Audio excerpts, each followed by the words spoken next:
अगर हमारे पास परपेंडिकुलर की कंडीशन डायरेक्शन कोसाइंस में तो हमने देख ली, ठीक है, लेकिन अगर डायरेक्शन रेशियोज है, जैसे कि एक पॉइंट है हमारे पास x1 कामा y1 कामा z1 है ना, और दूसरा पॉइंट है b, इसके क्या है x2 कामा y2 कामा z2, तो हमें पता है कि इसके डायरेक्शन रेशियोज कैसे निकालते हैं, है ना। डायरेक्शन रेशियोज हम लोग कैसे कैलकुलेट करते हैं बताइए। हाँ, x2 माइनस x1 और this is y2 minus y1 and z2 minus z1, ऐसे निकालते हैं इसको हम लोग। ए लाइन ए बी हो गई, कोई लाइन सी डी है मान लो सी डी, इसी तरीके से उसके भी पॉइंट्स हैं मान लो, ठीक, इसके भी, तो इसके डायरेक्शन रेशियोज हमने कहा कि this is your A1 B1 और C1, और इसके हमने ले लिया A2 B2 एंड C2।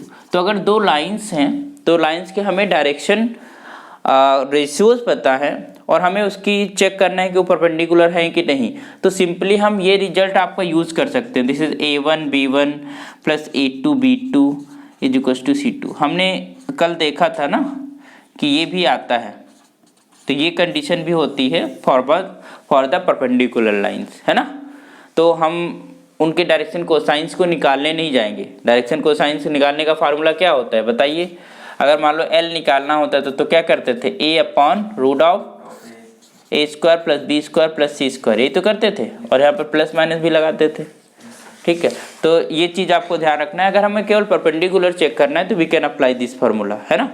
तो यहाँ पर जो प्रॉब्लम सेकेंड और थर्ड है उसके अंदर भी यही है, मिटा दें इसको, ध्यान रहेगा। डायरेक्शन रेशियोज कैसे निकालते हैं वो भी बताया पॉइंट्स के बीच में, है ना, कोई लाइन का। तो इसमें यही है, सेकेंड वाले में पढ़ दे रहे, so that the line through the point 1 comma -1 comma 2 and 3 comma 4 comma -2 is perpendicular to the line through the point this. तो दो, ये एक लाइन है, एक पॉइंट से होकर ए बी से जा रही है, एक सी डी से जा रही है, इनकी मदद से हम इसका डायरेक्शन रेशियो निकाल लेंगे, इनकी मदद से इसका डायरेक्शन रेशियो निकाल लेंगे, फिर उनका प्रोडक्ट किसके इक्वल आना चाहिए, 0। प्रोडक्ट का सम 0 के इक्वल आने थे, then you will get the direction cosine, ठीक है। ये पता चल जाएगा कि वो परपेंडिकुलर है, ठीक। आइए जरा थर्ड प्रॉब्लम कर लेते हैं। थर्ड का भी यही सिनेरियो है, सो that the line through the points, हाँ ये है हमारे पास 4 कामा 7 कामा 8 और दूसरा है 2 कामा 3 कामा 4। एक लाइन है, इसको पॉइंट अगर कह दें A और B, we can say is parallel to the line through the points. अच्छा, इसमें पैरेललिटी चेक करना है, तो यहाँ पर कोई दूसरी हमारे पास है, मतलब C पॉइंट है मान लो, तब -1 -2 1 1 कामा 2 कामा 5, ये C है, और एक मान लो D पॉइंट है। अच्छा, पैरेलल होने की क्या कंडीशन है, डू यू नो, क्या पढ़ा था हम लोगों ने, बताए कल क्लास में कौन कौन था, बताइए भैया। अब पलटना पड़े तो अच्छी बात तो नहीं है। देखिए सिंपली कुछ नहीं करना, जैसे अगर दो पॉइंट्स हैं मान लो A1 B1 C1 और A2 B2 C2, ये डायरेक्शन रेशियोज हैं, ठीक। तो ये एक दूसरे के मल्टीपल होने चाहिए। मल्टीपल का मतलब इनका रेशियो इक्वल होना चाहिए, something equal to something constant, है ना, समझ रहे हो ना। तो इसका हमारे पास कांस्टेंट जो है आना चाहिए, मतलब ये रेशियो इक्वल होना चाहिए। अगर पैरेलल हैं तो उनके डायरेक्शन रेशियोज एक दूसरे के मल्टीपल होना चाहिए, है ना, स्केलर मल्टीपल, ठीक। तो ये रिजल्ट, तो हमको यही चीज देखनी है, तो उससे पहले हमको क्या चाहिए, डायरेक्शन रेशियो चाहिए, ठीक। तो यहाँ पर लिखिए डायरेक्शन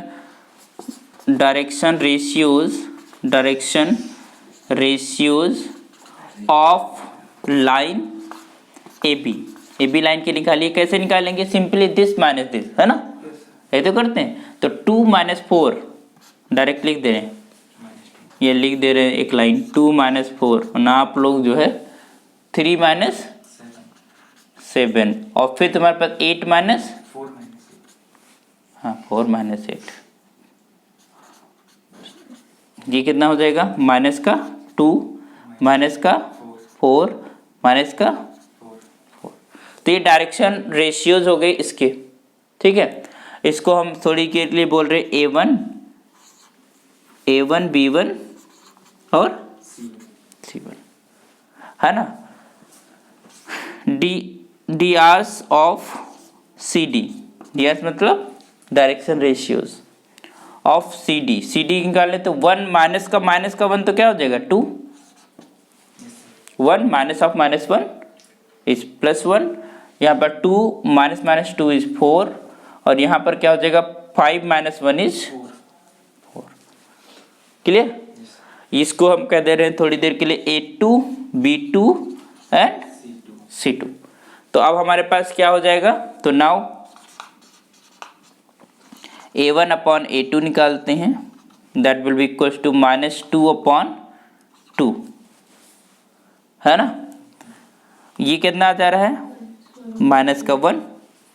फिर अगर हम B1 अपॉन B2 की बात करें तो क्या हो जाएगा -4/4 इज इक्वल्स टू -1, और फिर C1 अपॉन C2 की बात करें तो equals to 4/4 and that is equals to -4/4 is equals to -1। सारे रेशियो सेम आ रहे, तो since this A1 upon A2 is just equal to B1 upon B2 is just equal to C1 upon C2, this implies lines are parallel। समझ में आया। तो हमें जो भी जैसे पैरेललिटी की कंडीशन ये है तो हम उस कंडीशन को यूज करते हैं, परपेंडिकुलर की वो कंडीशन है उसका यूज करते हैं, तो हमें वो चीज़ें देखनी होती है। अगर परपेंडिकुलर है तो 0, और अगर पैरेलल है तो ये रेशियो इक्वल आएगा डायरेक्शन रेशियोज के बीच में, ठीक है। ओके। सर कोलिनियर की भी कोई होती है क्या? कोलिनियर्स के अंदर तो हम उनकी डिस्टेंस को कैलकुलेट करके चेक करेंगे।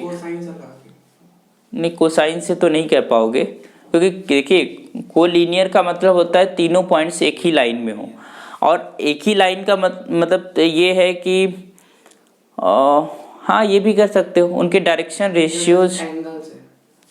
रेशियोज भी सेम होंगे ना। अगर मान लो सपोज दैट थोड़ी देर के लिए दो तरीके अपना सकते हैं अगर हमें कोलिनियर प्रूव करना है। इसको मिटा दूं, समझ गए ना, ये कर ले जाओगे।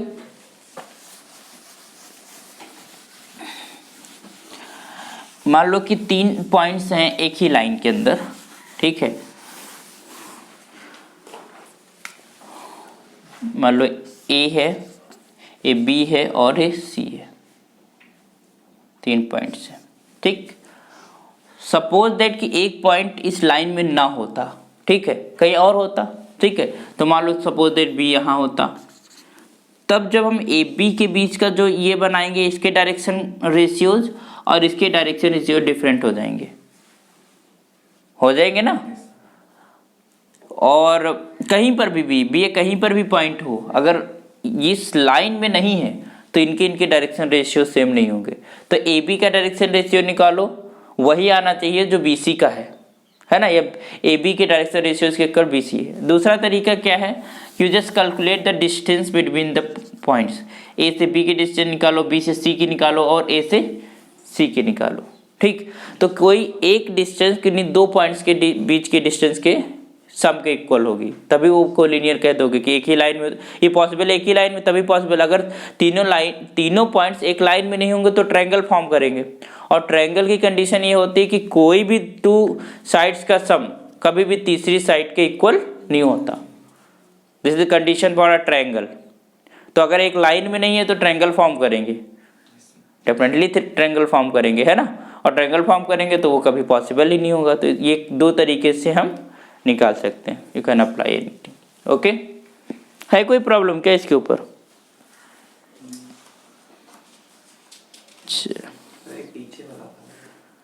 चलो अभी करते हैं उसको।